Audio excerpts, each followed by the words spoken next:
Radovid V, also known as Radovid the Stern, is mainly known as a tough ruler with a hatred for sorceresses and anything non-human. But how did this become the case? In today's video, we'll take a look at this cruel man that ruled Redania. Radovid V was born in Redania in 1255 to King Vizimir II and his wife Hedwig of Malleor. He wasn't the first child that the royal couple had, as he had two older sisters. One of these two sisters, named Dalka, was supposed to at one point marry King Foltest of Temeria. This however never happened, as around this time Foltest had messed around with his younger sister, Ada, who he had gotten pregnant. As a result, the marriage between the two didn't take place, which resulted in a decline in the relations between Temeria and Redania. Not only that, but she dedicated herself to priesthood, and seemed to have given up on being a princess.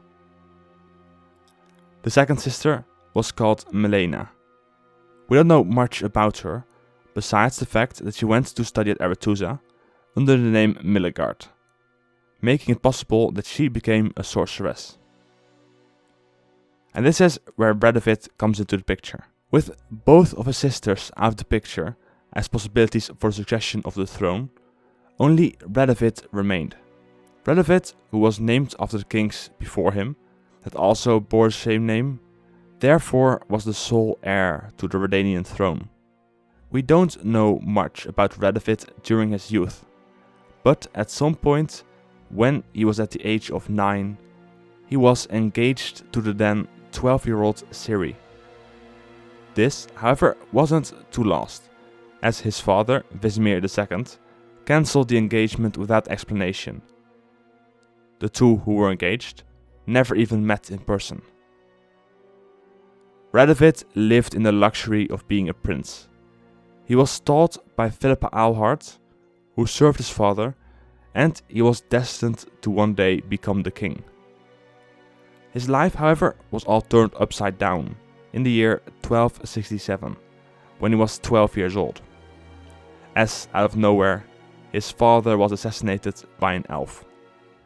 Radovid, being the only heir to the throne of Redania, would have become the king right there and then, if not for one problem: his age. Radovid was still considered a minor. He was too young to become the king. You might have expected his mother, Hedwig of Malleor, to become the queen of Redania, however she was devastated by the death of her husband, and was unable to rule. As a result, Redania's noblemen became divided, stupid and afraid. Redania was divided, and Nilfgaard started their attack on the northern realms. Someone had to reunite Redania, and that person was Sigismund Dijkstra. While the kingdom was divided, with some nobles even wanting to side with Nilfgaard, Dijkstra kept them all in line, even kind of blackmailing some of them. One of these men was Duke Nietert. He was of high enough importance for Dijkstra to not send him to be executed for treason. Instead, he became the one who was put in charge of the Regency Council that ruled Redania. But what does this mean for Radovid? In the middle of all the chaos of war with Nilfgaard, the North simply seemed to have forgotten about him. He was of little importance to most, as he was just a young prince. This all led to a lot of frustration for Radovid, which seemed to have reached a limit when the war had just ended. In the midst of the celebrations in Novigrad, the people were shouting their praises for many kings, rulers and generals, even for Hierarch Hemelfart. Radovid felt betrayed. No one is going to shout, "Long live Radovid," thought the prince, plucked by the Hierarch's fat backside. No one's even going to look at me. No one will raise a cry in honor of my mother, nor mention my father. They won't shout his glory. Today, on the day of triumph, on the day of reconciliation, of the alliance to which my father, after all, contributed, which is why he was murdered. He felt someone's eyes on the nape of his neck, as delicate as something he didn't know, or did, but only from his dreams. Something like the soft, hot caress of a woman's lips. He turned his head. He saw the dark, bottomless eyes of Philippa Eilhart fixed on him. Just you wait, thought the prince, looking away. Just you wait. Radovid toughened in the years after the war. The boy, who once was said to be gentle and friendly, now was filled with anger. This was said to be largely the doing of Philippa Eilhart, who was very tough on him. Rumor had it that she did things to the prince that would make one's blood run cold. Radovid eventually got to an old enough age of around 15 or 16 when he was made king. The years he had spent under Philippa's teaching didn't result in him having a nice relationship with the sorceresses. Instead, he grew to dislike them very much, saying that if you know Philippa Eilhart, you know every sorceress. He saw them as power-hungry, and at some point before the Witcher 1, he gained knowledge of the existence of the Lords of Sorceresses. Radovid, once he became the king of Redania, believed that it was the highest importance to have a strong army and be as powerful as possible. He looked at everything like it was a game of chess, and the people around him were pawns. He tried to use people whenever he could, discarding them by the side when they proved not as useful as he had hoped for, or when he had no longer need of them.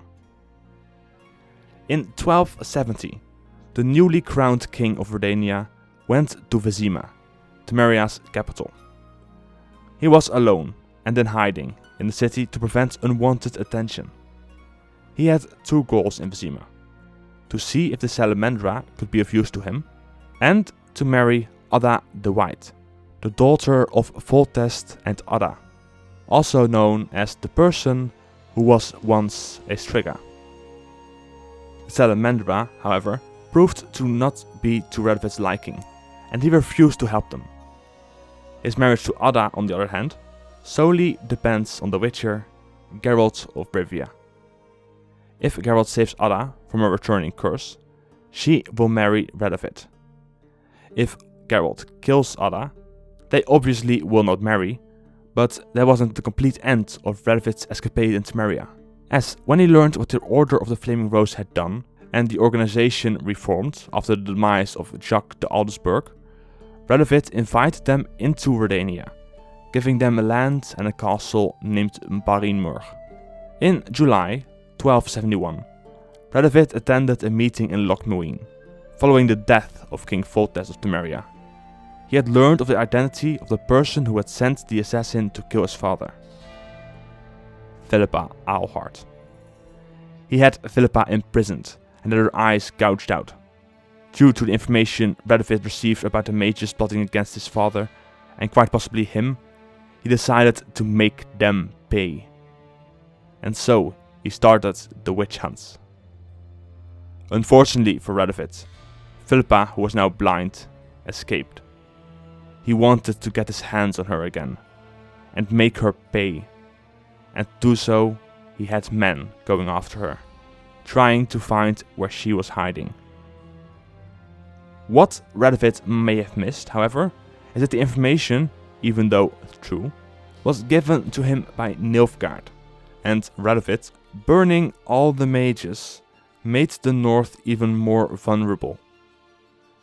But Radovid still had one point of light in the meeting at Lochmuin: a possible wife. Yes, I'm aware that he could have gotten married to Ada in The Witcher 1, but apparently the first two games are kind of a Radovid dating simulator, as he has another possible wife, Anaïs La Valette. She was seen as the heir to Temeria, as Foltest, while he was still alive, didn't want Radovid to take over his kingdom after his death, and thus he made Ada no longer eligible to become the Queen of Temeria. This is where Anaïs can come into the picture, as she was the last living heir of the kingdom, and if Radovid married her, he would rule both Redania and Temeria. Anais, however, was very young and not of the marrying age yet, and all depends on Geralt of Rivia if Radovid even gets his hands on her. But no matter the outcome, it was already too late. While Radovid started to burn witches, Nilfgaard attacked the north and started the Third Northern War. They quickly made their way through Temeria and the other kingdoms in the south like Aedirn, Lyria and Rivia, Verden, Carrack and Cidaris. They stood at the Pontar and thought they would soon be able to deal with Radovid and become the sole superpower on the continent. However, Radovid did something they didn't expect. He invaded Cadwyn.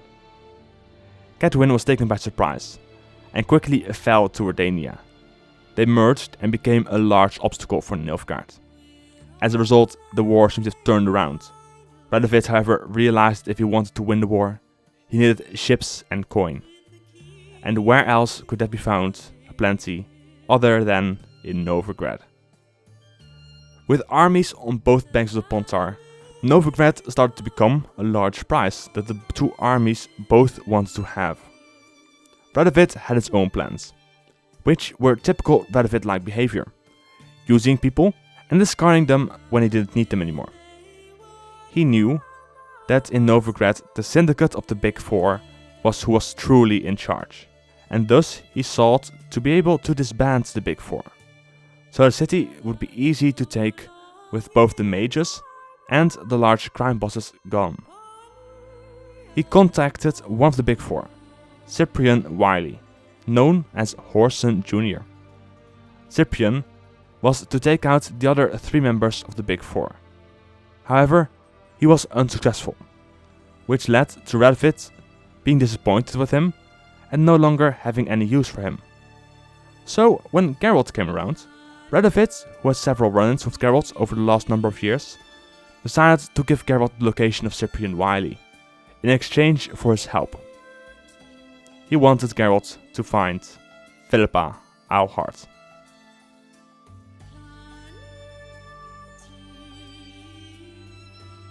At the same time, however, unbeknownst to Radovid, a group of mysterious individuals started to plot his demise.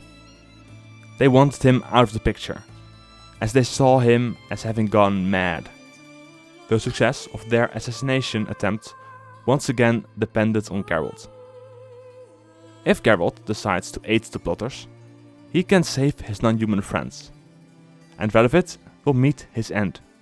As the war progresses, Geralt was still on the search for Philippa Eilhart, and Radovid, in the meantime, was stationed in Novigrad, staying on a ship and never leaving due to the fear of assassins. He was right to fear for them, but seemed to have forgotten all about that for a short moment when Geralt came to him saying that he had found Philippa Eilhart. Radovid wanted to get her right away and ordered all of his men to come along. Yet he did not fully trust Geralt, for far too many others had tried to deceive him. As a way to convince the king, Geralt handed Radovid a ring belonging to his father, which Philippa had used to send letters in his name. Radovid was convinced that Philippa was there, went to the bridge to Temple Isle. Once he arrived, he had no more use for Geralt, and ordered him to be killed. Luckily for the Witcher, Vernon Roche arrived in time to save him from execution. Geralt and Vernon, along with several other Temerian guerrillas, fought their way through Radovid's men towards the king. Radovid ran to the end of the bridge, where the gate was closed because he had ordered to do so, to prevent Philippa from escaping. Now, he regretted his choice, and started to bang on the door of the lost house, demanding to be let in. The door opened, and there stood Philippa Eilhart. Radovid became terrified upon seeing her, so she made sure that he wouldn't see her for much longer. She blew magical dust in his eyes, blinding him in agonizing pain. The king, who tried to get away through the gates, however, had ran out of luck, as Philippa stabbed him through his back, into his heart, killing the king. Forgive me. I could not deny myself the pleasure.